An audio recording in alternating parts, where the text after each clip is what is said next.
Okay, thank you. It's a privilege and pleasure to make a contribution to this session. Thanks to Fabric Ventures for the invitation. My name is Franz, and thanks for the introduction. I'm a medical doctor and data scientist, and I try to give you the perspective from a practitioner. So, okay. I would like to structure this keynote the following way with 3 parts. First, I will tell you why chronic diseases are so critical. Then I will give you a concrete example of what we contributed to address this problem with AI. And lastly, I will explain how blockchain can help reach our goals faster in the future. So I would like to start my talk asking you, who are these 3 gentlemen? Maybe some of you know. So I will give you the answer right away. So from left to right, it's automotive pioneer Gottlieb Daimler. In the middle, you can see poet Oscar Wilde, and to the right, philosopher Friedrich Nietzsche. So why am I showing you those 3 gentlemen? Well, they all died in the year 1900, and all of them were suffering from pneumonia, tuberculosis, or enteritis. Those were the top 3 causes of death in the year 1900. And those are mainly infectious diseases. And if we are going to the year 2019, what has changed the last 119 years?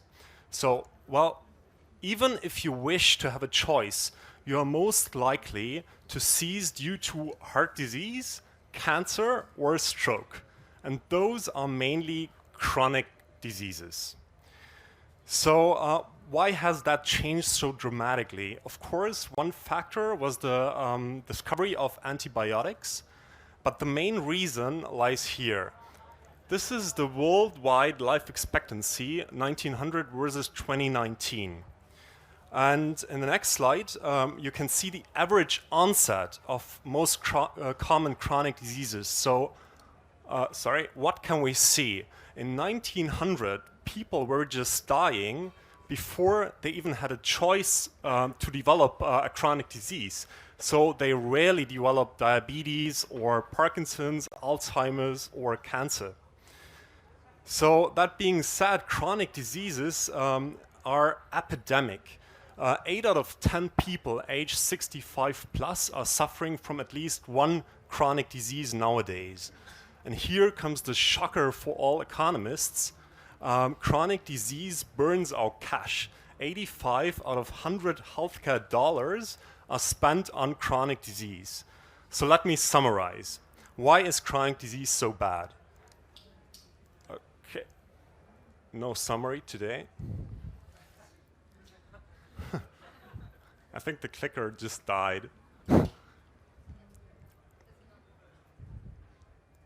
Okay, so it's common, it's getting more common, it takes away quality of life and destroys lives, and it burdens our society. So I'm hoping that I was able to convince you as first part of this talk that we are really facing a severe chronic disease crisis. So is there actually anything we can do? The answer is yes. It's prevention, early diagnosis, and treatment. And we have seen many pioneering examples how AI and data can help us to address the chronic disease crisis. And I will now, as the second part, tell you what our journey looked like. Okay, as I told you, I'm a medical doctor, and this is Michael. And Michael was one of my first patients when I was still working in the clinic.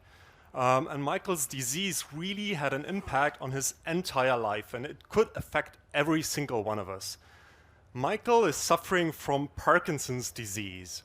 And when we first met, the disease took away all quality of his life. He was not able to manage his life independently anymore due to depression, immobility, gait disorders, motor symptoms, and severe side effects of the medication. And it affected every single aspect of his life, and in addition, burdened his whole family. So the problem in Parkinson's disease is a lack of the hormone and neurotransmitter dopamine in the brain. So is there actually anything we can do here? Yes. We lack dopamine, so we substitute dopamine. And if administered right, the drugs can help make the symptoms even disappear. So what's the problem in Parkinson's? I like to explain it with another disease, diabetes type 1. So why diabetes? Well, in Parkinson's, we lack dopamine, so we substitute dopamine. And in diabetes, we actually lack insulin. So what do? We substitute insulin. And depending on your lifestyle, you have a lower demand of insulin or a higher one. So this is 1 week of blood glucose levels that you try to control with the insulin intake. And it can happen that you experience those high peaks called hyperglycemia, or those valleys that are called hypoglycemia. And both of those are really dangerous. And the breakthrough in diabetes management came in the 80s with this little device. It helped tremendously steer the needed dosage of insulin medication. So let me summarize. In diabetes, we are facing a hormone lack, causing some symptoms, mainly a blood glucose level, which is altered. You can measure those symptoms, and then you substitute with the corresponding hormone. So in Parkinson's disease, it's similar actually, and that's why I'm giving you that example. We are lacking a hormone, a neurotransmitter, namely dopamine, which is causing some symptoms, mainly motor symptoms.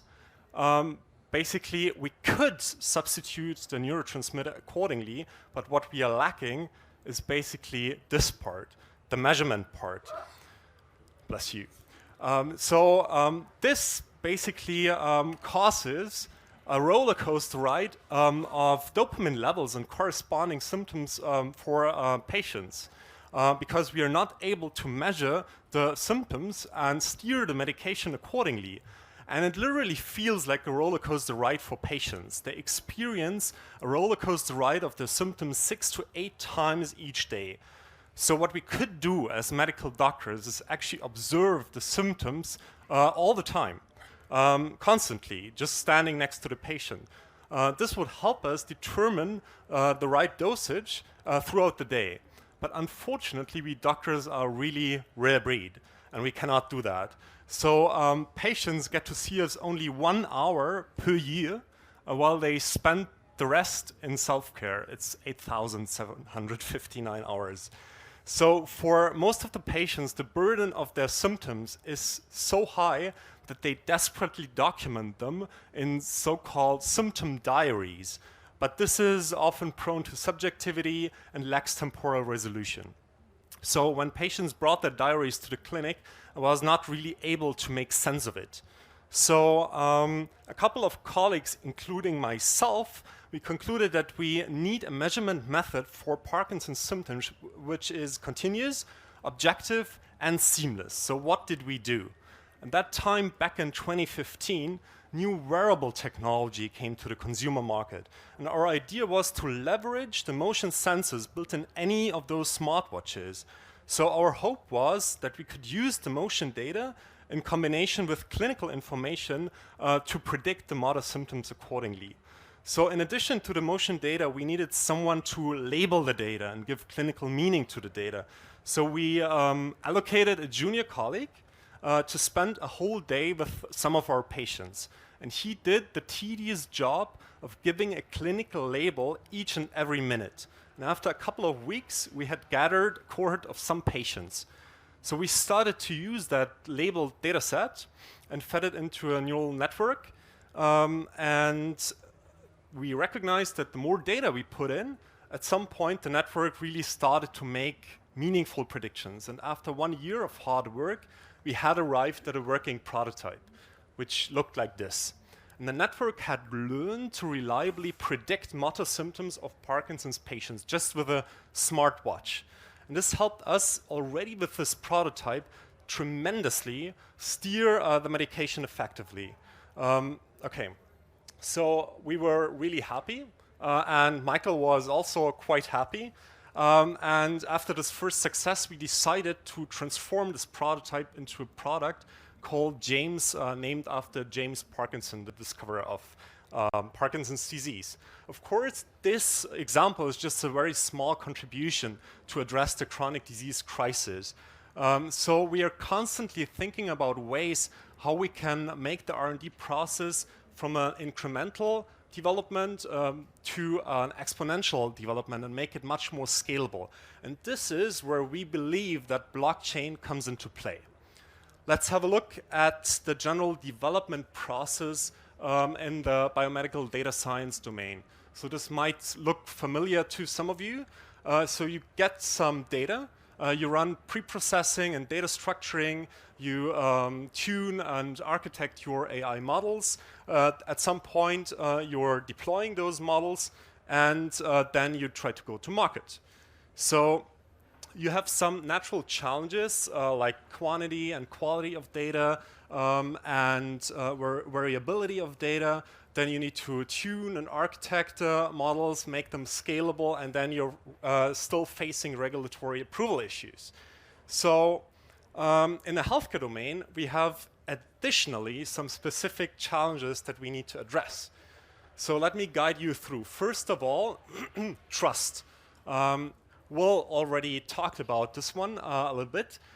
So trust needs to be earned over time. We are dealing with sensitive data. So when I personally go on a website of a genome sequencing website, the first section that I read is the FAQ page, of course.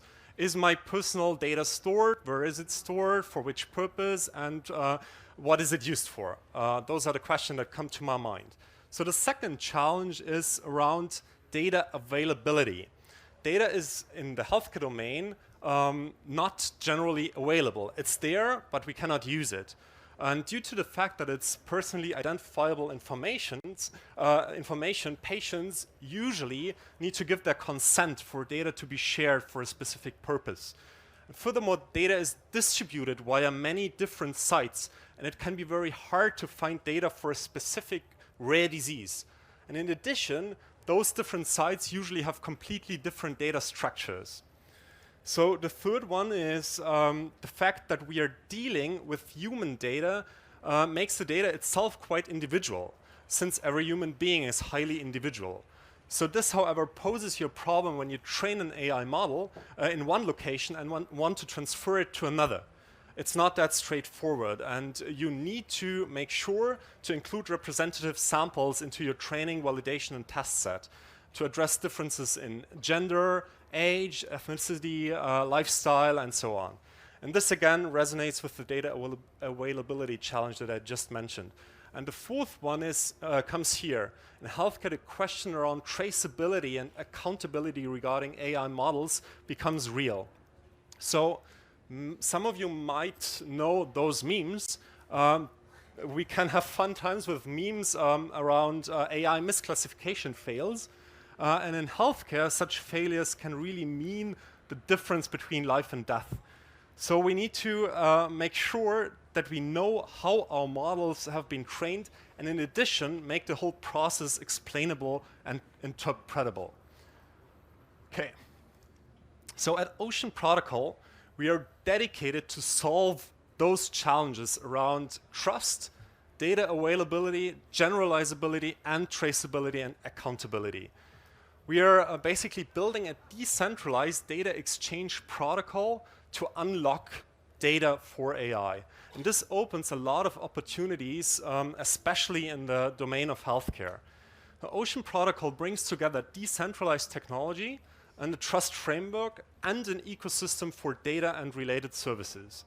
So it allows for data to be shared while guaranteeing transparency and privacy. And it enables data owners to maintain control of their data assets. At the same time, the more trust is built, the more data can be made available for R&D purposes in the healthcare domain. And this helps us tremendously also with generalizability of our models. And at the same time, Ocean Protocol provides a tokenized service layer that offers data, storage, compute, and algorithms for consumption. So what does that mean concretely? In healthcare, where sensitive data is distributed across many sites, Ocean Protocol provides an infrastructure for decentralized machine learning. The data will stay at its location, and the algorithm will actually travel to the data for training and for inference. This works also well for other data and AI-related services. So this way we are also building an extra layer of privacy since the data will not leave its premise. And at the same time, it offers researchers to get access to data from a lot of different sites. Last but not least, the blockchain offers a very new opportunity for traceability in the healthcare data age. Imagine a classifier that will predict if someone has breast cancer or not. So if the classifier is indeed wrong, this is bad per se, but also it triggers wrong treatment decisions. But in addition, it poses challenges with respect to accountability and traceability. Of course, we want to understand why the classifier made a wrong prediction. So with all transactions being tracked during training and data acquisition and related steps in the data value chain, we are actually building a massive data provenance trail. And we can use that data provenance trail to know exactly who touched the data, when did this person touch the data, what action did they perform on the data, and so on. And this will be the basis for accountable AI. So we are hoping that the blockchain will help us expand our knowledge and expertise in the health AI domain to many other chronic diseases in a very scalable way. All of these bright new technologies offer so many opportunities to use AI for good and address meaningful challenges of humankind. And we are determined to contribute setting the cornerstone for sustainable chronic disease solutions. Thank you very much.